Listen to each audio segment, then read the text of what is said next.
സഭാ തർക്കം അത് വീണ്ടും തെരുവിലേക്ക് എത്തുകയാണ്. കോടതി ഉത്തരവ് പ്രകാരം കൂടുതൽ പള്ളികളുടെ ഭരണം ഏറ്റെടുക്കാനുള്ള ശ്രമത്തിലാണ് ഓർത്തഡോക്സ് വിഭാഗം. എന്നാൽ പള്ളികളൊന്നും വിട്ടുകൊടുക്കേണ്ടതില്ലെന്ന നിലപാട് യാക്കോബായ വിഭാഗവും കടുപ്പിച്ചിട്ടുണ്ട്. സഭാ തർക്കം പരിഹരിക്കാൻ നിരവധി തലങ്ങളിൽ ശ്രമങ്ങൾ നടന്നിരുന്നുവെങ്കിലും ഇതൊന്നും ഫലം കണ്ടിരുന്നില്ല. തർക്കത്തിൽ പരിഹാരം അനിശ്ചിതമായി നീളുന്നതിനിടയിലാണ് മുഖ്യമന്ത്രിയുടെ മധ്യസ്ഥതയിൽ പ്രശ്നം ചർച്ച ചെയ്ത് പരിഹരിക്കുമെന്ന് സർക്കാർ കോടതിയെ അറിയിച്ചിരിക്കുന്നത്. മുഖ്യമന്ത്രിയുടെ മധ്യസ്ഥതയിൽ സഭാ തർക്കം തീരുമോ? ഈ വിഷയം നമ്മൾ പരിശോധിക്കുന്നു ഇന്നത്തെ ന്യൂസ് ആംഗിളിൽ.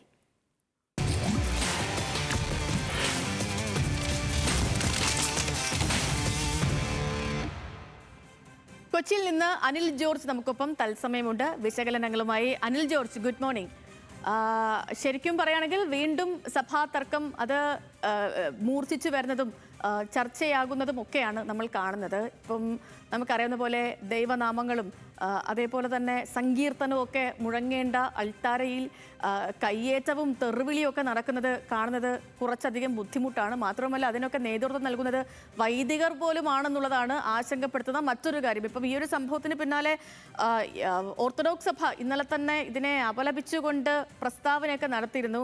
ശരിക്കും ഇനിയിപ്പോൾ എന്താണ് ഈ രണ്ട് വിഭാഗങ്ങളുടെയും നീക്കം? അതിനോടൊപ്പം തന്നെ സർക്കാർ ചർച്ചയിൽ ഒരു ഫലം ഉരുത്തിരിയാനുള്ള സാധ്യത എത്രത്തോളമാണ് അനിൽ? Sethu, good morning. സഭാ തർക്കം എക്കാലത്തും രൂക്ഷമാകുന്ന ഒരു സമയമെന്ന് പറയുന്നത് UDF സർക്കാരുകൾ അധികാരത്തിലിരിക്കുന്ന സമയമാണ്.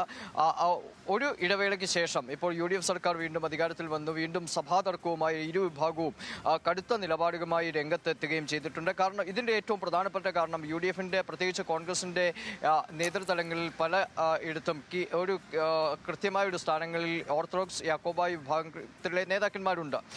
ഈ ഭരണത്തിൻ്റെ ഒരു സാഹചര്യം കൂടി ഇതിലേക്ക് വലിച്ചിഴക്കാൻ എക്കാലത്തും ഈ ഓർത്തഡോക്സ് യാക്കോബായ വിഭാഗങ്ങൾ ശ്രമിക്കാറുമുണ്ട്. ഇപ്പോൾ നിരവധി പള്ളികളെ സംബന്ധിച്ച ഒരു അവസാന കേസുകളൊക്കെ പലയിടത്തും നടക്കുകയാണ്. സുപ്രീം കോടതി ഇനി ഒരു കേസുമായി ഇങ്ങോട്ട് വരരുത് എന്ന് പറഞ്ഞിട്ടും പിന്നെയും മറ്റു വ്യവഹാരങ്ങളുമായി മുമ്പോട്ട് പോവുകയാണ് ഇരു സഭകളും. ഈ സാഹചര്യത്തിൽ ചില മൃതസംസ്കാര ശുശ്രൂഷയുമായി ബന്ധപ്പെട്ട തർക്കങ്ങൾ കോടതിയിലേക്ക് നീങ്ങുന്നതും അത് പോലീസ് സംരക്ഷണയിൽ നടക്കുന്നതുമൊക്കെ ഈ കഴിഞ്ഞ ദിവസങ്ങളിലെ ഒരു നിത്യസംഭവം പോലെ കാണുന്ന ഒരു കാഴ്ചയായിരുന്നു. ഇതിൻ്റെ ബാക്കിയായാണ് പിറമാടം പള്ളിയിൽ അടുത്ത ഒരു വിധി ഉണ്ടാവുകയും ആ വിധിയുടെ അടിസ്ഥാനത്തിൽ ഓർത്തഡോക്സ് വൈദികൻ പള്ളിയിൽ കുർബാന അർപ്പിക്കാനായി ഞായറാഴ്ച എത്തുകയും ചെയ്തത്. ഇതിനെ യാക്കോബായ വിഭാഗം തടഞ്ഞു. ഇത് വലിയ തോതിലുള്ള സംഘർഷത്തിലേക്ക് നീങ്ങി. സാധാരണ വിശ്വാസികൾക്ക് പോലും പ്രവേശനമില്ലാത്ത പള്ളിയുടെ ഏറ്റവും പ്രധാനപ്പെട്ട ഭാഗമായ അൾത്താരയിൽ രണ്ട് വിഭാഗത്തിലെയും വൈദികർ തമ്മിൽ തല്ലുന്ന കാഴ്ചയും നമ്മൾ കണ്ടു. ഈ സഭാതർക്കം തുടങ്ങിയിട്ട് നൂറ്റാണ്ടുകളായി. ഇതിന് മധ്യസ്ഥം വഹിക്കാൻ വേണ്ടി മറ്റ് ക്രൈസ്തവ സഭകൾ തയ്യാറായി. അതോടൊപ്പം തന്നെ പല മുഖ്യമന്ത്രിമാർ തയ്യാറായി. പ്രധാനമന്ത്രി പോലും ഈ വിഷയത്തിൽ ഇടപെടുമെന്ന് പലതവണ ആവർത്തിക്കുകയും ചെയ്തു. പക്ഷേ ഇരു സഭകളുടെയും നേതൃത്വം അതിനോട് പോസിറ്റീവായിട്ടുള്ള ഒരു സമീപനമല്ല സ്വീകരിച്ചിട്ടുള്ളത്.